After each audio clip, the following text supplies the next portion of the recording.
So much has changed since we gathered last Shabbat, Shemini Atzeret. That morning we were already hearing some reports from Israel that there had been an attack by Hamas breaching the wall separating Gaza from Israel, and at that point that at least 22 Israelis had been killed. In Israel, Shemini Atzeret and Simchat Torah are normally celebrated together on that one day, which I've never understood how they do that with Yizkor and Shemini Atzeret, but that's another sermon. But here we returned on Sunday for Simchat Torah that would normally be joy-filled, even raucous, trying to figure out how we could observe that holiday in a way that was appropriate given the heaviness of our hearts as reports of casualties mounted. I want to acknowledge Chazan for helping us to strike that balance, especially with many little kids who joined us on Sunday morning for Hakafot, parading with the Torah. She led us in a medley of songs of themes of Israel and Zion, as many of us were in tears at that point already. I believe it was the most moving Hakafot that I have ever experienced.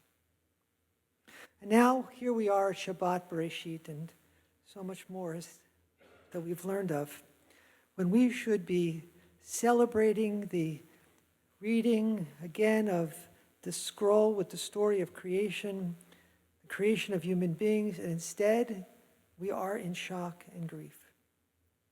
As I said earlier, introducing the Parsha, this Parsha contains one of the most important principles of Torah, of Judaism, in Genesis 1:27. And God created humankind in the divine image, creating us in the image of God, creating them male and female, which establishes the principle of Tselem Elohim, that every human being is created in God's image and worthy of respect and consideration. A fundamental principle of Judaism. And at the same Parsha we saw in Genesis 4, beginning verse 8, and when they were in the field, Cain set upon his brother Abel and killed him. Vayibiotam basadev vayakom Kayin el havel achiv v'yirhagehu. No sooner are human beings created than we encounter the first murder of one brother by another, fratricide. The text trying to impress upon us what humans' capacity for great evil, and that every murder is the murder of a brother, of a sibling. It is the ultimate failure of one human being to see the God-given humanity of another, B'Tselem Elohim. And this week, we become acutely aware of the potential humans have for violence. I do not need to review the revulsion we have felt at hearing of what is now up to at least 1,350 citizens of Israel dead, at least 3,000 wounded, approximately 150 people, Israeli and foreign nationals, who have been taken hostage by Hamas. We are all raw from the events of this week. When I speak to those outside of the Jewish community, I try to impress upon them how personal this is. Most of our people are separated at most by 1 or 2 degrees from those who were murdered or taken hostage. Each of us has no doubt heard and read the horrific stories of what has happened. This week, as the task as your clergy has been to be in touch with our people and to provide support and carry people. This morning in Shabbat morning program, our kids are getting that kind of support. And today, after Kiddush at about 12:45, we invite anyone who feels like they need to talk further to gather in this chapel where Rabbi Weininger will lead us in a session in which we can provide that support as he has done throughout this week. I have also been busy in my role as president of the Rabbinical Assembly, supporting our 1,600 members internationally so that they can support our people.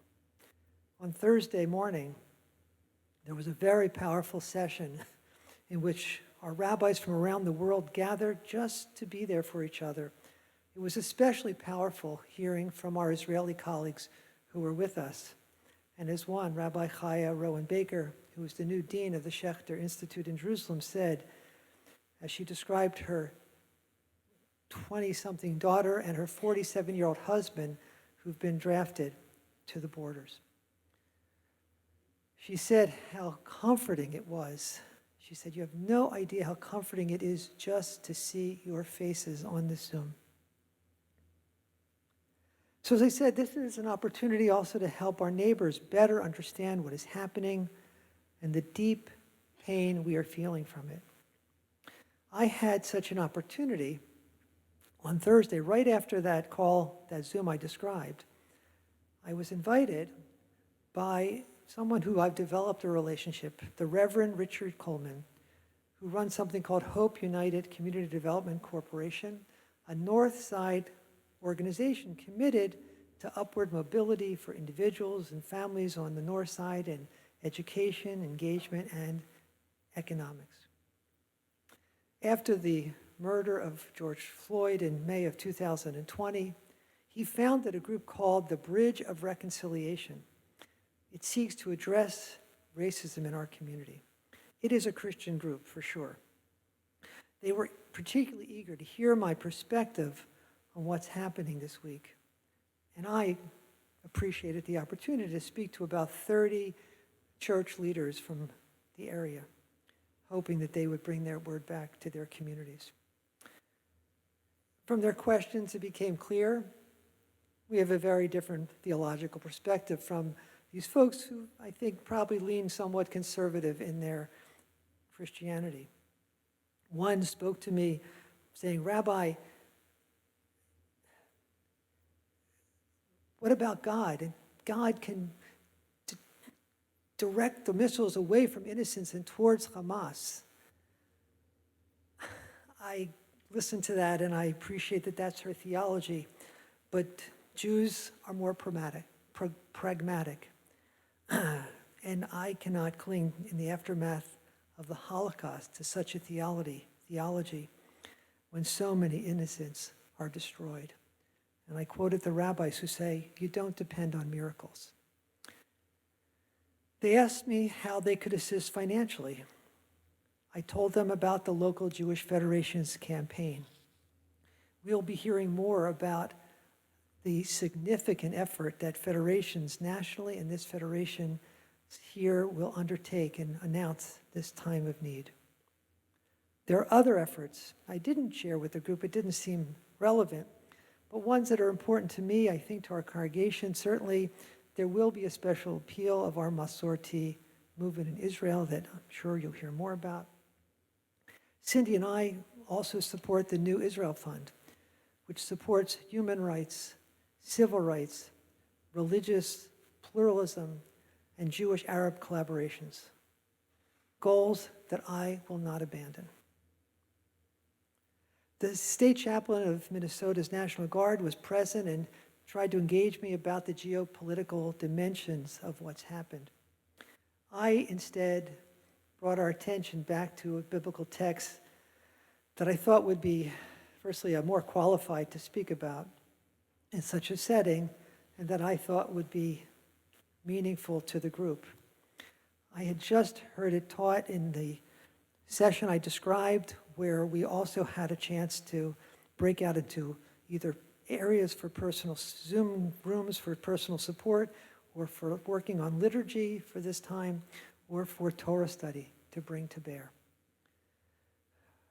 My colleague, Rabbi Danny Nevins, who long served as the dean of the rabbinical school at JTS, offered a passage from the book of Kohelet, Ecclesiastes, as they know it, which he pulled together on short notice, and it seems so relevant, and so relevant that we had just read it as a Jewish community on Shmini Atzeret that very morning, in which Kohelet in chapter 7, verse 15, Kohelet, which is said to be the wisdom of King Solomon, teaches, do not overdo goodness. Al tihi tzaddik harbe. And then in verse 17, Kohelet goes on to say, don't overdo wickedness. Al tirsha harbe. And in verse 18, he writes, it is best that you grasp the one without letting go of the other. For one who fears God will do his duty by both. What is that about? How does one find that balance between not being so good, right? You know, my mother used to say, Harold, too good is not good. But if one embraces evil, who are we? What have we become? It reminds me of our Musar tradition that balances midot, character qualities, recognizing that every character quality, every midah, needs to be carefully balanced. Even chesed, loving kindness. Certainly, we know what too little chesed, too little loving kindness looks like. It's been so evident this week. Musar teaching also appreciates that there can be too much chesed, too much loving kindness, when one shows kindness to evildoers and ultimately punishes the innocent. This raises the profound question of how the state of Israel will manage in this time to live up to the best of Jewish values and demonstrate respect for human rights at the same time that it seeks to defeat Hamas, which has proven itself a cruel enemy, striking out against vulnerable civilians, but also embedding its fighters and its weapons in the midst of its own civilian population. Rabbi Nevins complemented his teaching of Kohelet by bringing to us a passage from Israel's military code of conduct that was revised in the year 2000. I don't know if since then, but certainly that version by Professor Moshe Halbertal, who some of us have had the privilege of studying with. He's a professor at Hebrew University, an expert on the writing of Maimonides, but he also teaches at the Hartman Institute, and where I've had a chance to study with him, in which Israel's code of military ethics, of which we are justly proud, obligates the minimizing of civilian enemy deaths, and that it must be more than an aspiration, but an operational goal. The nature of modern warfare with long-distance weapons and segmented decisions challenges moral reasoning. I'll not go into that any further, but that the law of proportionality requires that the expected military gain outweigh the anticipated civilian casualties. As Rabbi Nevin points out, Halbertal is describing, capturing Kohelet's version of what it means to not be over-righteous nor to be over-wicked. Yes, even in war, which by its very essence embodies violence and cruelty, it would be a busha in Hebrew, a shanda in Yiddish, a huge disgrace to Judaism and to the Jewish people and to the state of Israel if we forsake our values. I suspect that there will be much talk in the coming days and weeks about the ethics of war. I recommend to you a fine article by David French that appeared in the New York Times yesterday, based on his extensive experience as a legal officer during the Iraq War. He explains some key concepts about which we will need to be familiar as this week and weeks unfold. One is the one I mentioned, proportionality, which he points out is widely misunderstood.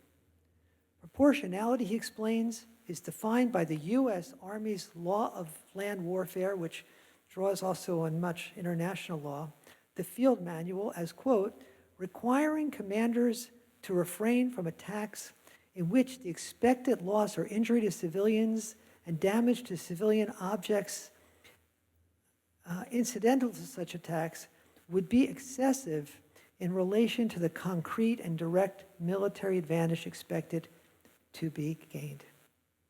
It also requires that commanders take feasible precautions to reduce the risk of harm to civilians, other protected persons, and civilian objects.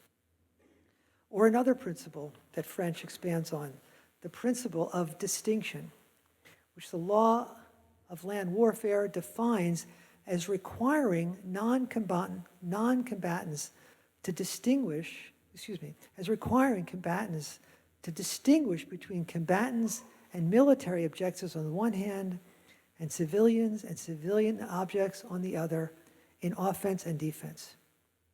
In other words, distinction requires soldiers to separate themselves from civilians by wearing uniforms, for example, or by fighting from marked military vehicles. It prohibits militaries from fighting from places like hospitals, schools, and mosques. It is well known that Hamas disregards the principle of distinction, intentionally putting civilians in harm's way as their strategy, which will make for terrible outcomes in the coming battles. Another distinction which he doesn't make, but which I think we need to make, between the intentional targeting of civilians and non-combatants and the intentional embedding of weapons and fighters in those places. On our side, principles such as proportionality must be upheld and not disparaged, as I have already been hearing people in Israel and here pander to people's basest instincts for revenge. We must speak up about that. The first reaction many of us had to this surprise attack, for which Israel was mind-bogglingly unprepared, was the devastating Yom Kippur War, whose 50th anniversary we marked at our holidays. If you haven't, I encourage you to see the fine film Golda to really understand what happened then and to consider the similarities and the important differences. But it seems to me even more important to think about another attack, the attack on America on 9/11, when this country had the sympathy and support of the entire world, or much of it. Many have written about the ways that this support was squandered and our country became weaker, more divided, and less respected than it was before that attack. The question of how Israel will balance its response is weighing heavily on us, as we will no doubt see a growing number of civilian deaths and casualty on the Palestinian side. The principle of Tselem Elohim, that every human being was created in the image of God, requires us to have a heart for the death and wounding of Palestinian non-combatants. As I said, this is not the time to indulge people's basest instincts. I pray for the wisdom and the true moral integrity of those who are responsible for making such incredibly difficult decisions that will determine the fate of so many human beings. I was reminded in speaking to this group I mentioned of a lesson I learned from one of the leaders of our sister congregation in Omer, Inbal Doron, who joined Adath 9 years ago on a joint trip we took to Poland and to Berlin. That's when I got to know him. This past February I was in Israel, and Inbal invited me to tour the area near Gaza. He has a deep historical knowledge of what took place there in 1948, the War of Independence, which saw such fierce fighting. And so we went on a driving tour. We drove through Sderot. I saw shelters every 10 feet for individuals to take refuge in. We stopped for tea by an abandoned British military installation and what had been a sulfur factory. So he brought a little kumkum to make tea and rugeluk to snack on. We were well within sight of Gaza. This week I checked in with him, and he reminded me that the place where we had that tea and had that snack was right by Kibbutz Be'eri, a community of about 1,100 people who experienced some of the most brutal attacks this past weekend. Hamas terrorists killed 120 of their residents, including 20 children, and has kidnapped others. Hamas, reports tell us, set fire to people's homes and killed them when they tried to escape the heat and smoke.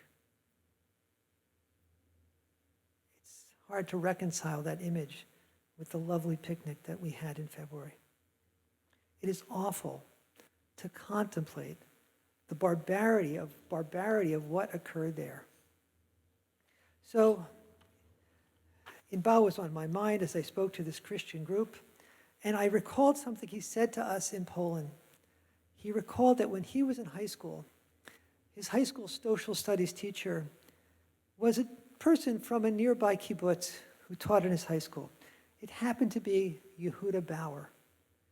You may know that name. He is considered one of the preeminent scholars of the Holocaust. And at the end of the year of study with Bauer, Bauer said, I don't know what you're going to remember from this year's study, but there is one lesson I want you never to forget.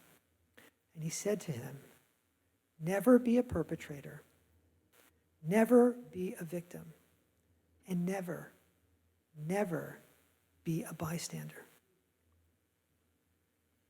I've read that those words were also said by him in a version of 3 commandments to hold on to in the Bundestag, in the German parliament, when he spoke there. But I have held on to those words all this time. And as I said them to this group of Christians, I could see them writing it down. Never be a perpetrator, never be a victim, and never, never be a bystander. Before I conclude, there's so much we could say, but for today, I want to share with you something I have not yet shared publicly. In my role as president of the Rabbinical Assembly, I am part of what's called the Conference of Presidents of Major American Jewish Organizations. I was in Israel this past February for their annual conference. The group has extraordinary access to the highest levels of Israel's government and military leaders, and is taken very seriously in Israel. The conference has contacted us and determined that it is very important for leaders of the participating organizations travel to Israel this week in a show of solidarity. This is a time when we need to show up for our people. So I intend to represent the Rabbinical Assembly as president, starting with meetings in Washington and D.C. on Tuesday morning, when we'll meet with national Jewish leaders, we'll meet with members of Congress and representatives of the White House. I particularly want to acknowledge President Biden, who's demonstrated incredible support for Israel. And there was a similar meeting for leaders this week, and it was supposed to be a briefing with leading White House figures, but Biden showed up because he wanted to send a strong message. From our meetings on Tuesday morning, we will bus, the plan is to bus to New York on Tuesday evening and to fly to Israel. And then I still haven't seen the agenda of what we'll be doing there in a very brief time, really on the ground from Wednesday afternoon until Thursday evening. And then I expect to return home on Friday morning. I won't believe I'm going until I actually land. And I do ask that people not post this on social media. There's members of my family who don't know yet that I'm doing this. But I do pray for the strength to represent our rabbinical assembly and the Jewish people well, bringing comfort to our people by showing up in a time of need. And at the same time, figuring out how to serve the role of reminding our leaders of the necessity that our actions be grounded in the holiest values of Judaism and the Jewish people. This responsibility is weighing heavily on me. Before I concluded my session with this Bridge of Reconciliation group on Thursday, they said, we want you to offer a prayer. Among other things, I explained that many of the most important Jewish prayers in our service conclude with a prayer for peace. So I recited a prayer which is familiar to you in English and Hebrew. May the one who brings peace above bring peace to Israel and to all humanity. Oseh shalom b'mromav, hu ya'aseh shalom aleinu v'al kol yoshvei tevel. My hosts then asked if they could offer a prayer for me, which I welcomed. So two came up, one older, one younger. The first prayed very good, nice, lovely prayer, and generic enough in terms of his God language that at the end I could say, Amen. The second invoked Jesus, and so at the end I just said, thank you. But I have to tell you, it was really moving to have those prayers and those blessings as I described the challenges that face me. I didn't tell him about my trip, but just the challenges as a leader right now. And so I asked Rabbi Weiniger if he could do the same for me before I head off this week as is planned, and before we then conclude with a prayer for Israel at this fraught time, and then a prayer for Rosh Chodesh as we welcome the new month.